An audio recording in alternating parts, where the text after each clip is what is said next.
आज रत्नागिरीमधील 95% शिवसेना उद्धव बाळासाहेब ठाकरे पक्षाचे कार्यकर्ते हे शिवसेनेमध्ये सामील होणार असल्याचं उदय सामंत यांनी म्हटलेलं आहे। येणाऱ्या काळात आजी माजी आमदार ही शिवसेनेमध्ये येणार असून शिवसेना उद्धव बाळासाहेब ठाकरे पक्षात 20 चे फक्त 2 आमदार शिल्लक राहतील असा इशारा सुद्धा उदय सामंत यांनी दिलेला आहे। दरम्यान काल झालेल्या उद्धव ठाकरेंच्या मेळाव्यात काही खासदार आणि आमदार अनुपस्थित होते, त्यामुळे चर्चांना उधाण आलेलं आहे।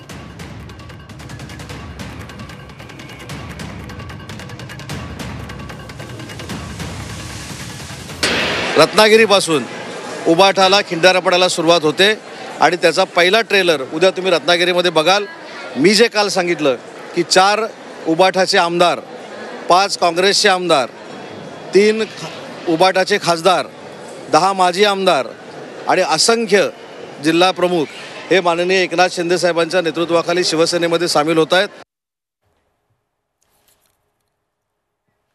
तर उदय सामंत यांनी हा मोठा इशारा दिलेला आहे। आज रत्नागिरीमधील 95% शिवसेना उद्धव बाळासाहेब ठाकरे पक्षाचे कार्यकर्ते हे शिवसेनेमध्ये सामील होणार असल्याचा दावा उदय सामंत यांनी केलेला आहे।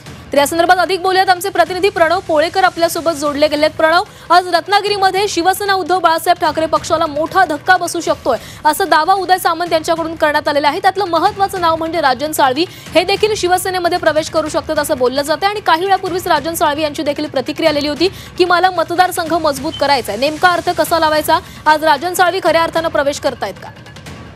जर बघायला गेलं तर आज राजन साळवी काही कुठेही शिवसेनेमध्ये प्रवेश जे आहे ते करणार नाहीयेत। मात्र एका बाजूला उदय सामंत यांनी जे वक्तव्य केलं होतं त्यामुळे सगळ्यांच्या भुवया ज्या आहेत त्या उंचावल्या होत्या। मात्र आज जो पक्ष प्रवेश होणार आहे तो शहरातील माजी तालुका प्रमुख जे आहेत ते बंड्या साळवी यांचा प्रवेश होणार आहे आणि त्यांचे कार्यकर्ते या ठिकाणी प्रवेश करणार आहेत।